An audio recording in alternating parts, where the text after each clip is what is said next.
Hello and welcome to Straight Talk, Supply Chain Insights, the podcast for your supply chain leader who is on the go and wants to be in the know. And now, your host, Lora Cecere.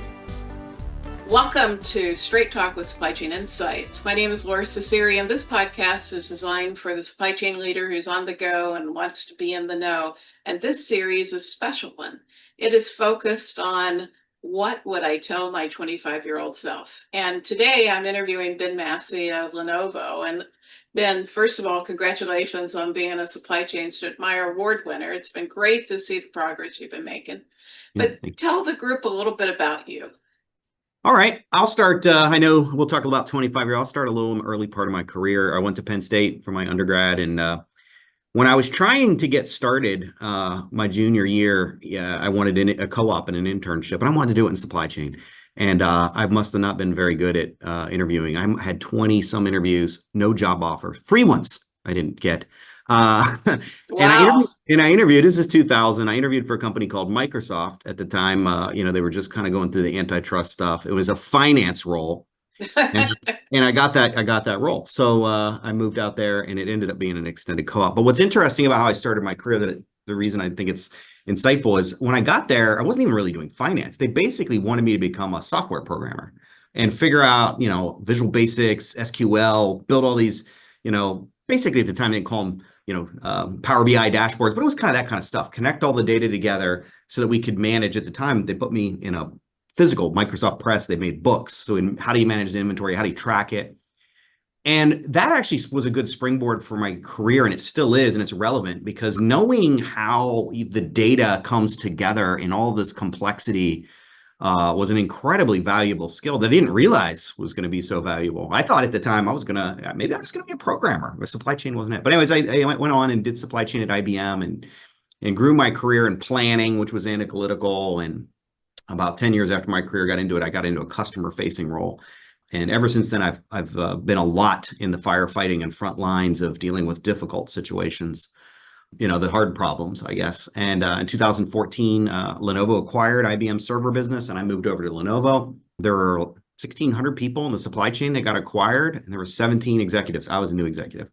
And 3 years later, we had about 700 people, so less than half. And I was one of like 2 execs that were still left. But what happened there was we complete, acquisition, but then integration. IBM was in an outsourced model. Lenovo had an insourced, verticalized manufacturing model.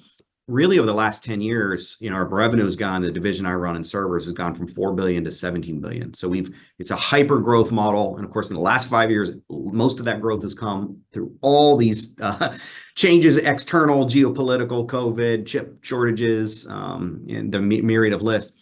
And I've just learned a lot. So I think my journey, I always feel like I'm learning, which I think is a super exciting thing about this career. You've never learned it all. And the opportunity to make an impact has just been really, really significant. And a huge part of what Lenovo does is supply chain. So if you can do it well, you can see the business results. What I love about you, Ben, is your energy, and you're so personable. Tell the audience what you do now at Lenovo. Sure. What is your current job and your responsibilities, and yeah. So Lenovo is well known as a PC company, the ThinkPad, and that certainly is the largest part of our revenue. But about 20% of our revenue comes from our server and storage business, which originally was an IBM business that was acquired by Lenovo. I run the supply chain for that server and storage business, which is about $17 billion a year in shipments. And so running kind of all elements of the supply chain across the board to serve that business. And what's your day-to-day like, Ben? Well, the day-to-day it's not a normal cadence. You never know necessarily what problem is going to hit you today. But the day-to-day in the last, this year, it's manufacturing expansion, working on manufacturing expansion as the geopolitical situation changes. Tariff mitigation strategies, how are we going to do that? I spend a lot of time on talent. Do we have the talent in the right locations? How are we growing that next generation of talent? I spend a lot of time on how do we use digital tools and how are we starting to use AI and AI agents? Where do we go? What problems do we go solve? How do we go do that? Who goes and does that work?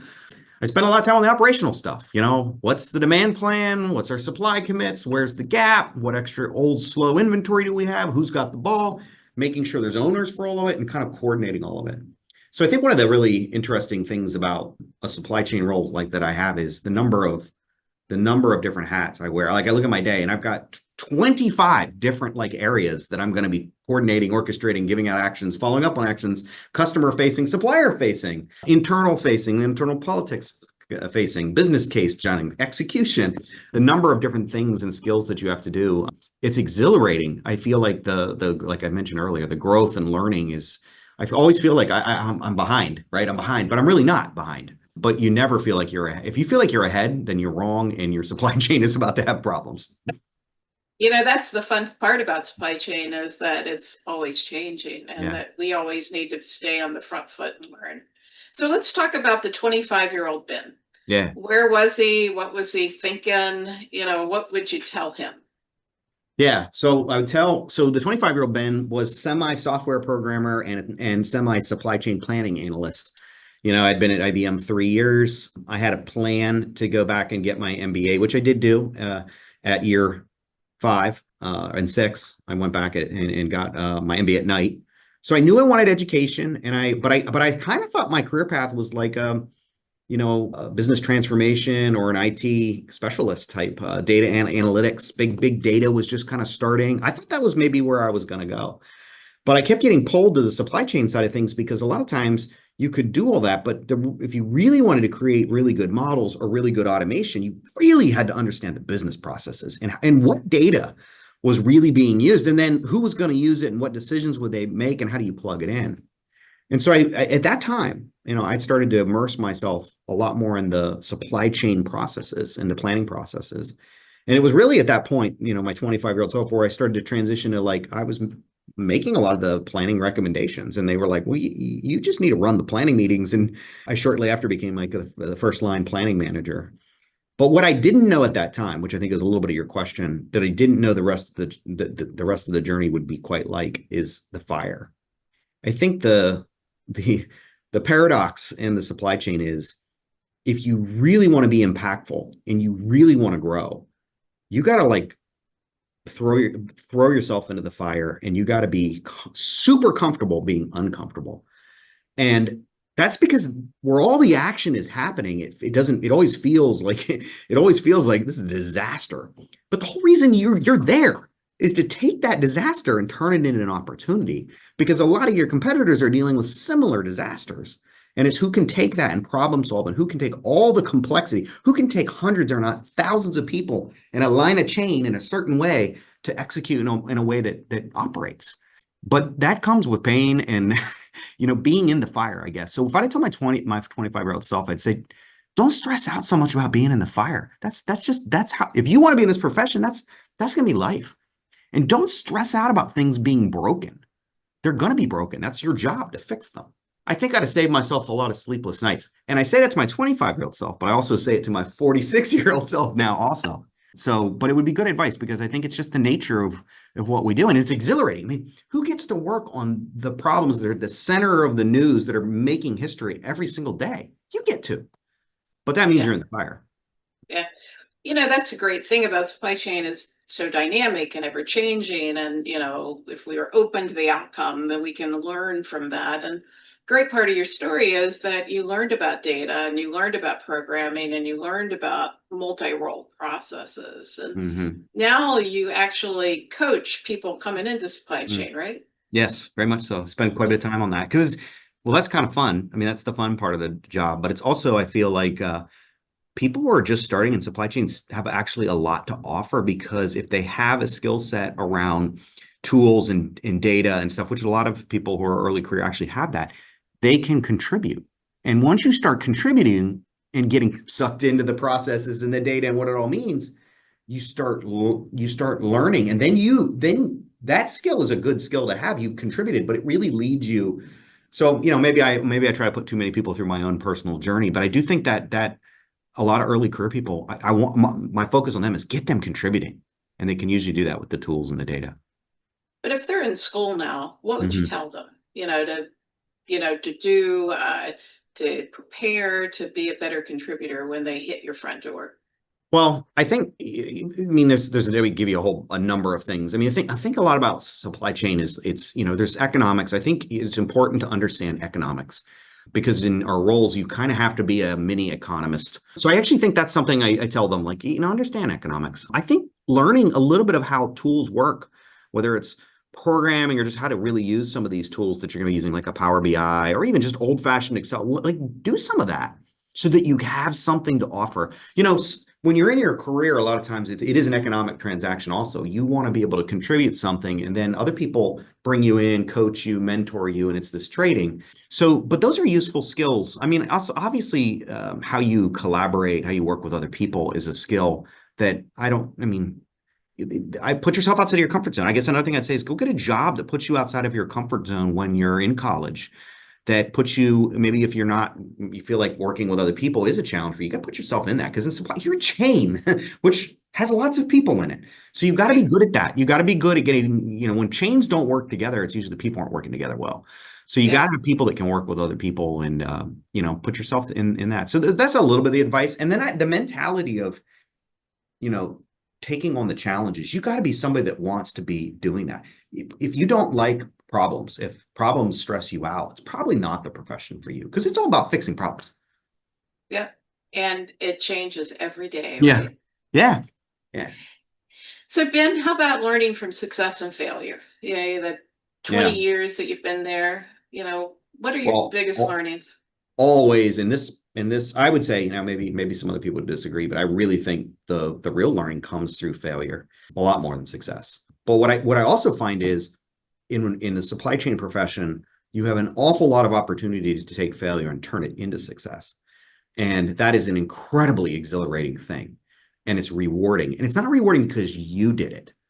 What I found is rewarding is because you always have to do it with a whole other group of people.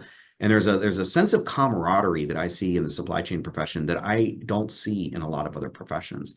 And it comes from taking failure and turning it into success. So let me give you one example that I had in my career. We opened a factory in Budapest, Hungary, a Lenovo factory, greenfield factory in 2021. We started planning it.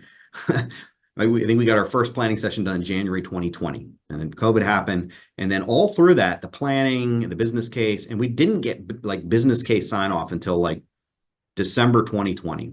And we needed to go live May 2021.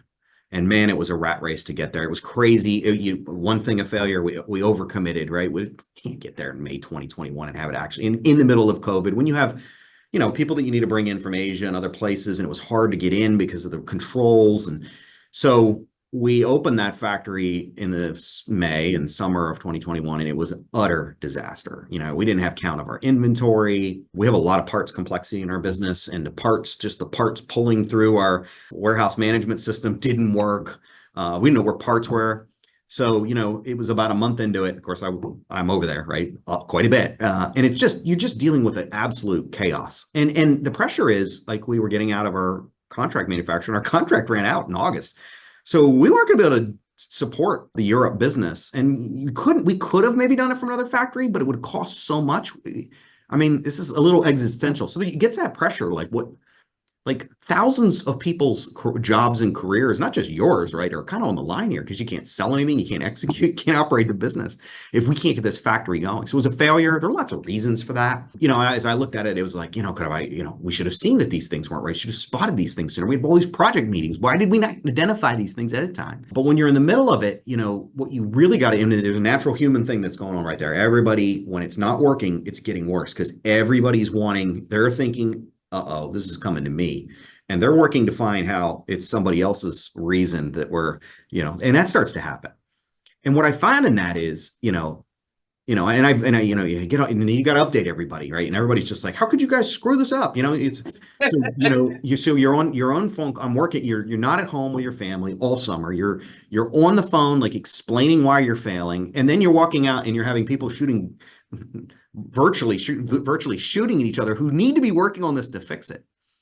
And that can be very stressful. But I will tell you this, I'd been through one of these manufacturing things very similar to that before. What I learned was, if you work together on it, you can take that failure and you can turn it into success, and it can be something really special.